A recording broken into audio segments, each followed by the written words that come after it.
Alright guys, what is going on? So this is like my first vlog. I'm doing this for the start of the bulk and the start of coaching and everything like that. So very excited to see how much size, strength, everything I can put on. I'm going to be going to the gym pretty quickly. I actually just woke up, but I did get this thing that made me wake up. My Amazon Fresh. The absolute essentials. I'm trying to open this left-handed. You guys already know, bagels, everything bagels, must have. Okay. Fairlife. So those are the two absolute essentials in terms of, what I think are staple bulking foods for me. So I drink a lot of milk in general. Fairlife has, more protein, no lactose. Bagels are a very good source of carbs. I always recommend people bulk with those because they're very, very cheap. A pack of bagels on Amazon is $2. Fairlife is a little bit more expensive, and then you can just throw peanut butter on there. You can throw, cream cheese on there if you want to do that. And that's, very easy calories. And that was basically the cheat code hack. Those two things really allowed me to bulk up into the 260s. So I'm going to try and get into the 270s, at least this bulk, maybe even the 280s. So, those are some major cheat codes right there. All right, so this is what we're working with for pre-workout, Volcano Burst, Mode, and Nitric. This is my personal favorite flavor. I never get sick of it. So I'm going to go ahead and do 2 scoops Mode, just because it's in the morning. I haven't had any good amount of caffeine in a while. I actually haven't taken pre-workout in like a week because I just took a what's it called, mTOR reset. So 1 scoop nitric, that's going to be very good in terms of stims and pump. It's going to be like maxed out. That's how I like it. And then this is what I'm going to be taking for my intro workout. So we have the post-workout, which is, it doesn't have to be post-workout. You can use it intro workout, peri-workout, whatever you want to call it. And then EAA's Jungle Juice. This is the only flavor I'd actually recommend. The mango peach tastes terrible in my opinion, and the lemon lime is okay. This one is actually good. Now it's not as amazing as like a pre-workout because EAA's generally don't taste very good, but this one is actually legitimately pretty good. And then strangely enough, even though mango peach is my least favorite flavor, this is like so sweet. I actually really enjoy this. So what I do, I only take half a scoop of this. So this has like 5 grams of creatine in there. I just took 7.5. So this is going to get me to 10. And I usually I either do this, during my workout if it's in the morning, or I do it post-workout if I worked out later in the day. So I did, half a scoop there, so that's 2.5 grams plus 7.5 gives me 10. And then I just do 1 scoop of the EAAs, and that is my intro workout. All right, so I am in the car about to go to the gym. So I don't like to, if I'm about to train in the morning, which is what I have to do today, I do not like to eat breakfast really, other than just like something quick. So I just had one of these, an Outright bar. This is the toffee flavor. This is my favorite one. It's a very easy snack. It's not like a crazy amount of protein, but it's a good balance of fat, carb, protein. So I like those. I think Gorilla's coming out with a protein bar, and I feel like I was told that like a year ago, so I don't know if that's still in the works. It's among many products that Derek is working on, and I heard that 2022 is going to be a year where they drop a lot of products, but so far it has been pretty uneventful. So hopefully the latter half of the year we're going to get a lot of new stuff, but as of right now, no update on that, no update on the energy drink or the gamer supplement or anything like that. So yeah, I am patiently waiting for those.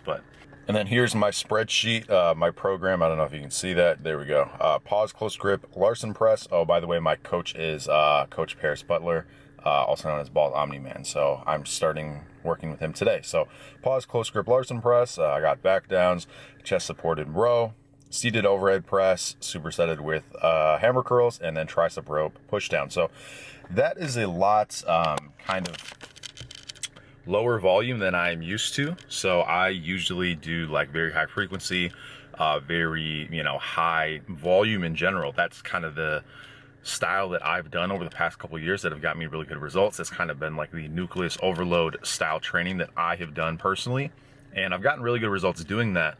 But one aspect of nucleus overload is that you accumulate those myonuclei, and then your ability to grow with less volume in the future is enhanced. And in general, you grow when you rest. So I'm on a 4-day split here as opposed to like a 6-7 day split. Not that I did a split, but you know what I mean. And then, yeah, like I said, lower volume in the workout. So I'm gonna approach every exercise with like maximum focus, maximum intensity, and like really get in the gym and like kill it. And that's gonna be my new kind of style, moving forward here, to really just make sure that I'm getting the most out of every single exercise, not accumulating junk volume and stuff like that. And I'm very confident in, Paris and his ability to coach. And, I would love to, get a lot stronger, get a lot bigger over the course of this bulk. And I'm going to be eating enough food to get there either way. So very excited to see the results here. All right, so this is me just doing some warm-ups. Now, I never do warm-ups, and this honestly was a little bit fatiguing, so I feel like this maybe, made my performance a little bit worse in my compound lifts, but I did sets of 20 to 30, a couple sets with dumbbell bench, with dumbbell overhead press. I never warm up, so this is kind of new to me in terms of like having a pump going into my compound lifts. I usually will just throw 45 on there and do some sets. So this is close grip t-shirt touch Larson press. So the t-shirt touch, you let it kind of like hover. You don't actually let it sink, which is usually how I do my pauses. So these are just all my warm-up sets. And yeah, this was a little bit fatiguing for me. This is my top set with 295. This is supposed to be an RPE 7, which I'm still learning how to do RPE. And I definitely think I overshot on this. I don't know how many reps I had left in the tank, but this was a set of 5 and it's supposed to be RPE 7. And I feel like I only had like 1 or 2 reps in the tank after this 5th rep. So I feel like I overshot there. And then this is my back down set with 240. So I don't know if it's because I'm like tired or I did, those warm up sets or whatever, but this was more challenging than I would have expected.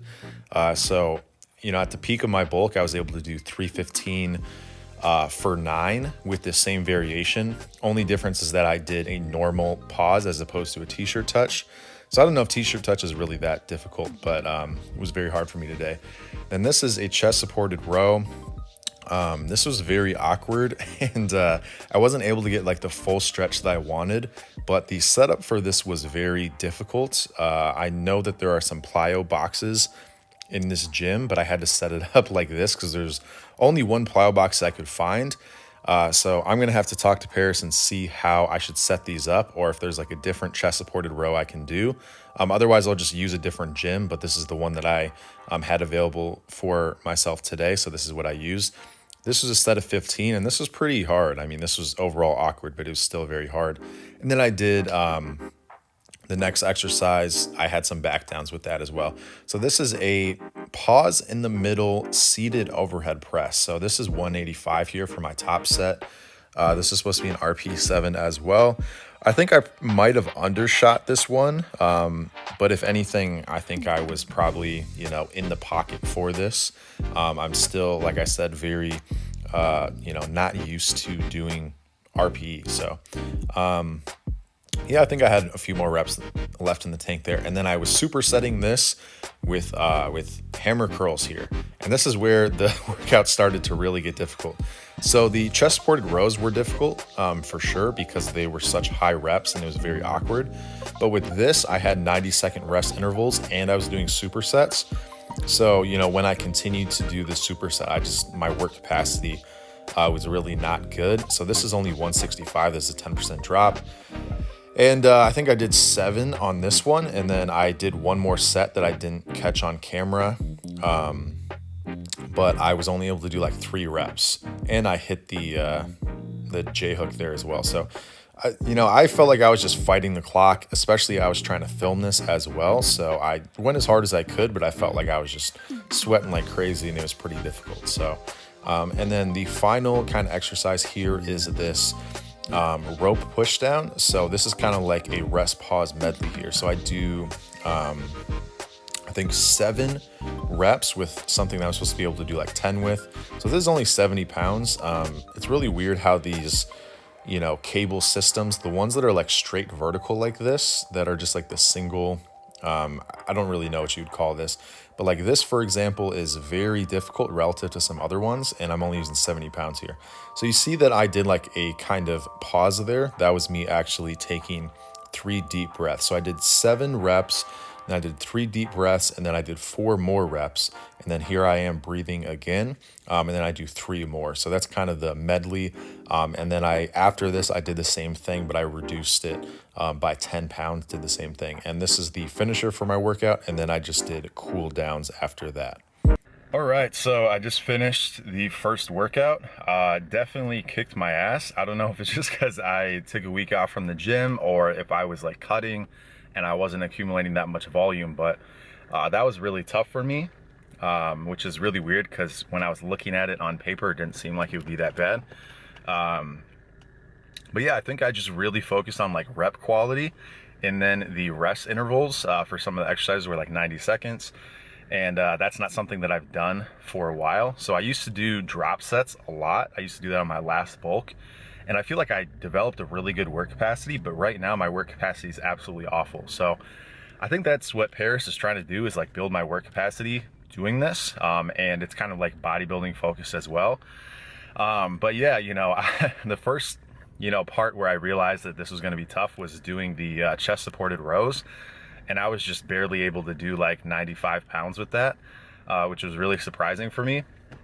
And it was high reps and everything like that, but that really had me sweating. And then I went into doing some supersets with 90-second rest intervals, and that was just brutal. So hopefully I get a lot better at this. Hopefully I build my work capacity. I'm sure Paris has a really good plan for me to, develop that and develop, my overall volume and stuff that I'm able to do. But yeah, that maybe it's just because I took a week off from the gym, but that was pretty brutal. So it was enjoyable though. I feel like I usually am pretty complacent. I take long rest intervals when I need to. I don't really like push myself in the gym other than just, trying to do as many reps as possible. But for that, it was like I was even doing RPE on certain sets, like RP7, and I feel like I overshot whenever I did that. But even so, I just really noticed my performance drop from set to set much greater than I've ever seen before. So I don't know, again, if that was due to taking a week off of the gym, potentially going through that cut and just ruining my work capacity for the time being. So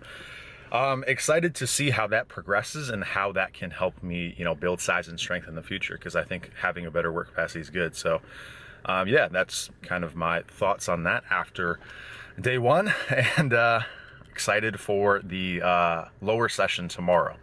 So I was planning on just showing the new Young LA drop that I was supposed to get today. I think it's like June 14th or something that it comes out, but ended up not getting the package today, so I'll show that in my vlog tomorrow. But they do have a sale that is happening tomorrow on Tuesday, which is 25% off. So use my code or anybody else's code, it's 25% off.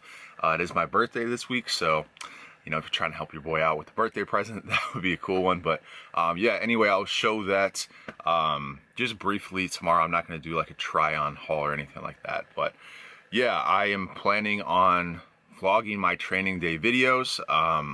I just feel like the content that I've been doing in terms of supplementation, that's just, kind of been getting stale. And, my views are starting to go down. People probably seem to agree that I need to talk about other things. So I have another channel called Cooper Doran Fitness. I'm gonna be posting more informational content on there. I'm gonna try doing vlogs on here, depending on how well they're received. Maybe I'll stop doing them on there and maybe throw them over there. I don't know if I'll continue with the vlogs. It's just an experiment, but in terms of the educational content and everything like that, and just talking about lifting and dieting and stuff like that in general, I will be talking about that over on the other channel. So if you want to sub to that, I think that's going to be a little bit better in terms of like actual value. And again, vlogs are just an experimental thing, but I've had enough people ask me for them, and considering my channel is like dying, then I guess now is a good time to do it. So yeah, I will talk to you guys soon.